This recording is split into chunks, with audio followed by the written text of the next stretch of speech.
Don't you ever for a second get to thinking you're irreplaceable. Beyonce was talking about the people, places, and things that are no longer for you. The moment you decide to put yourself first is when you're going to realize what is resonating with you and what's not. So these are things that you need to know when it comes to your healing journey so you're not surprised and you know what to expect. Starting off with number one is a choice.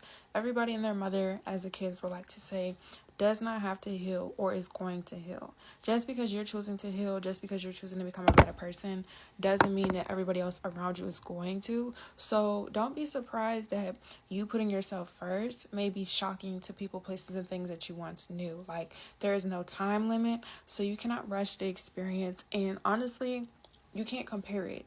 Your healing journey is a one-size-fits-all towards you. There is no right or wrong way to do so. And in this video, I'm only suggesting and advising if it resonates with you. So take your time. There's no need for you to feel like you're behind or you're missing out just because other people, places, and things are doing things that you feel like you're supposed to be doing. If you were meant to be doing them, you would be experiencing it. So if you're not, it's okay, relax. So with that being said, you have to normalize outgrowing people, places, and things that are no longer serving you. Like, it doesn't make sense for you to stay around people, places, and things that you don't have any compatibility with, or that you're not able to communicate or not able to accept you for who you are.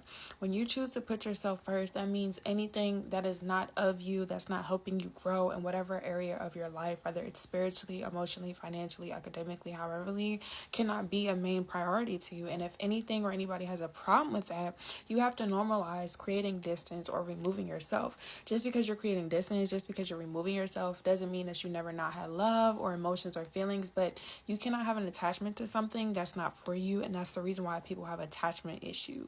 So as you're normalizing and outgrowing people, places, and things that you were once familiar with, you're going to go through a lot of emotions. You may feel angry, you may feel bitterness, you may feel mad, you may feel happy. Like, it may be some days where you're doing good, and then some days certain things are going to trigger you, certain people are going to trigger you. You're going to have to learn how to validate your emotions, you're going to have to learn to accept your emotions, and you're going to have to allow them to come up. You're detoxing, you're purging, you're getting rid of any emotions, any thoughts, any projections that are not serving you, that weren't for you, and you're learning information that's going to benefit you in any way that's going to help you become the best version of yourself. So lastly, one of the most important things when it comes to your healing journey is this is your new life. Congratulations. This is a new part of your journey in your life where you're going to experience it, whether you're ready for it. This is why it's important to do the work. This is why it's important to show up for yourself. So therefore, when you're going through these moments, you realize this is your life. Like, you cannot change the past. It's done and over with. Everything that you've experienced is a memory. The only reason why it feels like it's hurting is because you're holding on and you're suffering because you have not let it go. So once you accept this is your new reality, once you give yourself the grace and the patience and you heal by feeling grief and you allow yourself to do what you need to do and make forgiveness and acceptance with your past and yourself, you will be able to move on.